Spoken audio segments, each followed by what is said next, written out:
Alhamdulillahirrahmanirrahim, pemirsa yang dirahmati Allah, masih bersama kami dalam Damai Indonesiaku dengan tema yang menarik, kiat mengejar hidup berkah. Nah, di segmen ini adalah segmen Ulama Menjawab, di mana kami akan bacakan pertanyaan-pertanyaan yang sudah masuk lewat Instagram @damai_indonesiaku_tv1. Pertanyaan ini yang pertama akan dijawab oleh guru kita Ustadz Riza Muhammad. Saya akan bacakan Ustadz atas nama Fania Ustadz.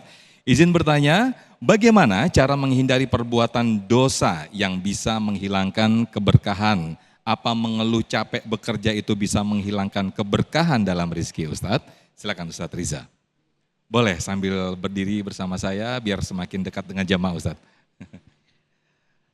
Kita sudah tahu rumusnya, kalau ternyata setiap kebaikan menghasilkan kebaikan. Hal jazaul ihsan illal ihsan. Ar-Rahman. Setiap kebaikan dibalas dengan kebaikan. In ahsantum li anfusikum wa in asatum falaha. Al-Isra ayat ke-7. Kau menebar kebaikan, kau tuai kebaikan. Kau menebar keburukan, kau tuai keburukan. Berarti setiap balasan kebaikan dan keberkahan itu kebaikan, maka akan berakhir dengan kebaikan. Bagaimana dengan dosa?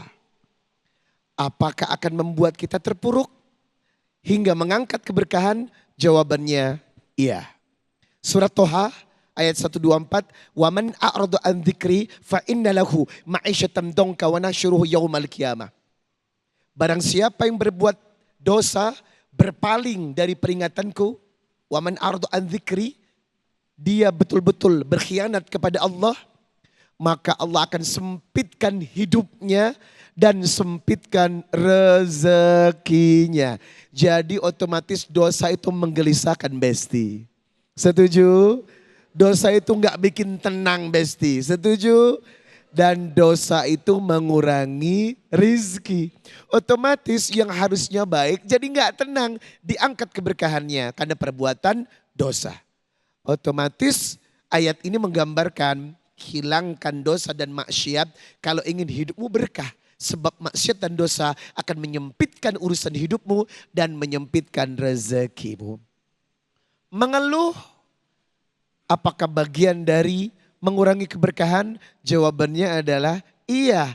Karena mengeluh lawan kata dari syukur. Ustazah Nur Fatlina tadi mengatakan syukur adalah konsep keberkahan. Betul banget itu.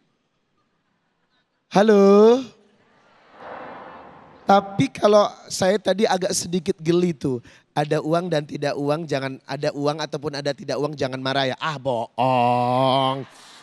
Bohong itu ya. Mesti ada marahnya tuh ya gak sih?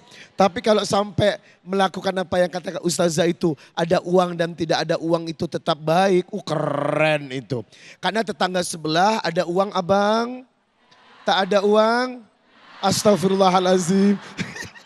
Itu sebelah, yang ini enggak ada bedanya. Itu sebelah, yang ini lebih parah. Ya konsepnya begitu. Terus tadi sedikit ada pertanyaan dari Bunda. Kalau ternyata apakah kalau kita berbuat taat, balasannya pasti sesuai dengan kita yang kita inginkan. Begitu ya?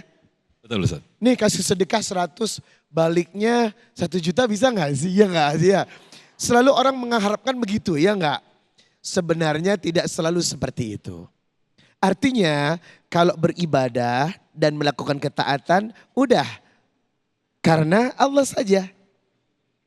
Otomatis kalau kita ikhlas karena Allah, gak usah mengharap sesuatu, apa yang Allah janjikan pasti baik.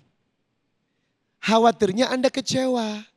Karena keberkahan itu seperti Ustadz Abdul Syukur kata, tidak selalu bisa dilihat dan bisa dinikmati.